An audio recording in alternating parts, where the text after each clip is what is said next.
À Rome, des détails troublants et des rebondissements inattendus apparaissent. On parle d'un conclave qui pourrait être invalide, de pressions extérieures de plus en plus évidentes, et surtout du retrait désormais très probable du candidat favori à la succession. Ce qui se passe dans les coulisses va bien au-delà des apparences. Restez jusqu'au bout. Vous comprendrez pourquoi ce conclave pourrait marquer un tournant sans précédent pour l'Église. Alors que la machine du conclave se met en marche, certains dépoussièrent ponctuellement la théorie du pape invalide. Selon certaines rumeurs qui circulent sur les réseaux sociaux, le conclave serait nul, car les cardinaux électeurs seraient non plus de 120, la limite établie dans le document Universi Dominici Gregis de Saint Jean-Paul II. Selon cette lecture forcée, tout pape élu par un collège trop large serait automatiquement invalide. Une bombe? Non, un canular. Et rassis aussi. Le point central que ces thèses ignorent, ou prétendent ignorer, est que le nombre maximum de 120 n'est pas un dogme, ni un élément substantiel de la validité du conclave. Il s'agit d'une règle d'organisation, et en tant que telle, elle a toujours été flexible. Jean-Paul II lui-même a dépassé cette limite à plusieurs reprises, tout comme Benoît XVI et François. Et personne n'a jamais remis en question la légitimité des papes issus de ces conclaves. Et ce n'est pas tout. Le droit canonique est d'une clarté cristalline. Le pape, en tant que successeur de Pierre et chef visible de l'Église universelle, possède le pouvoir suprême, plénier, immédiat et universel. S'il crée un cardinal, il a le droit de vote. Indiqué. Passons à une nouvelle choquante. La candidature du cardinal Pietro Parolin, jusqu'à il y a quelques jours considérée comme la plus solide parmi les papabili, semble être tombée dans un silence embarrassant et révélateur.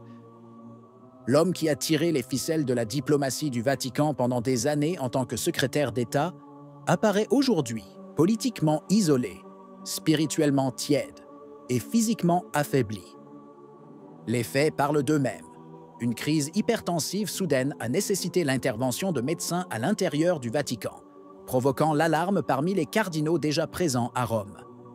Personne ne veut revivre le drame de 1978, lorsque Jean-Paul Ier fut élu et mourut après seulement 33 jours de pontificat. Mais le point critique n'est pas seulement la santé. Plusieurs cardinaux, selon des rumeurs de plus en plus insistantes, ont critiqué son style liturgique et sa présence publique. Rigide, maladroit, sans feu. Hein, ce n'est pas lui, se sont-ils apparemment dit. À cela s'ajoute un autre détail embarrassant, le soutien public d'un rabbin américain, Shmuley Boteach, personnage controversé qui dirige une entreprise douteuse avec sa fille. Son éloge enthousiaste de Parolin comme « le pape parfait pour le judaïsme mondial » a suscité de profondes inquiétudes, en particulier parmi les cardinaux qui, tout en respectant toutes les religions, n'acceptent pas que l'identité catholique soit utilisée comme marchandise diplomatique. Cette approbation, au lieu d'être utile, produisit l'effet inverse. Elle rendit Parolin impopulaire auprès d'une bonne partie de l'épiscopat européen.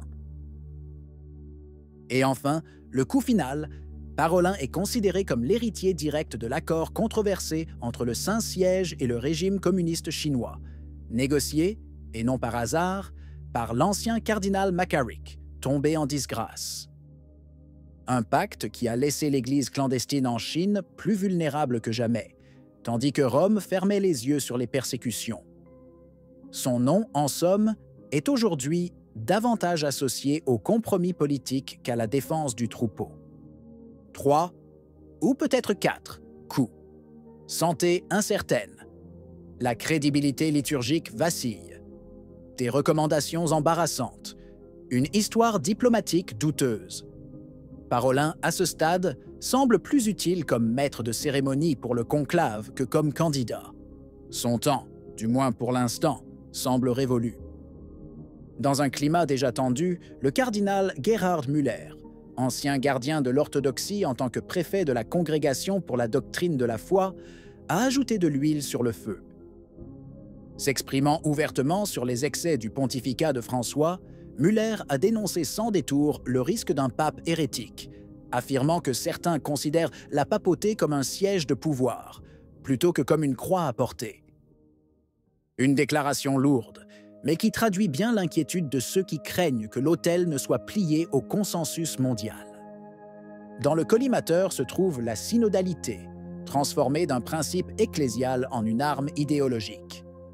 En Allemagne, pays d'origine du cardinal Müller, les évêques ont récemment approuvé des bénédictions pour les couples de même sexe et pour les personnes divorcées et remariées sans annulation. Une pratique qui, selon beaucoup, découle directement d'Amoris Laetitia, le document qui a inauguré la saison des ambiguïtés pastorales. Müller dénonce ouvertement cette protestantisation de l'Église, où la doctrine est traitée comme une opinion et le magistère est ouvert à tous, sauf à ceux qui ont reçu l'ordination. Pour Müller, le prochain pontife devra apporter de la clarté là où règne aujourd'hui la confusion. Oui, oui, non, non, comme le dit l'Évangile. Plus de compromis. Assez de jeux de mots. Le pape, dit-il, n'est pas un calife doté d'un pouvoir absolu, ni un PDG de l'IOR. Il est le gardien de la foi révélée, appelé à confirmer ses frères dans la vérité. Et pourtant, ces dernières années, nous avons souvent vu le contraire. Un pontificat qui a divisé plutôt qu'uni, qui a fermé les couvents traditionnels et les a ouverts aux doutes doctrinaux, qui parlaient plus de climat et de migrants que de salut et de péché. Ce n'est pas seulement une question de préférence personnelle. La constitution divine de l'Église est en jeu. Si le prochain pape ne met pas un terme à cette dérive, il n'y a qu'un seul risque, le schisme.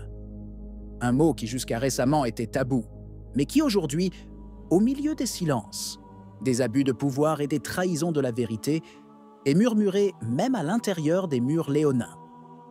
Avec le possible retrait de Parolin, de plus en plus probable après l'épisode de santé, et les tensions croissantes autour de sa silhouette, la liste des candidats commence à se compacter.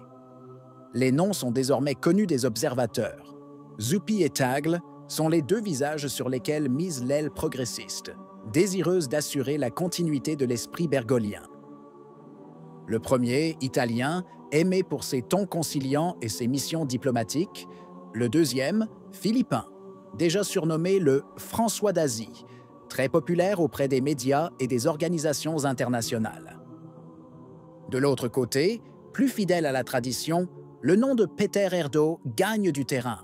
Un homme de doctrine, peu enclin au spectacle et capable d'allier prudence et fermeté.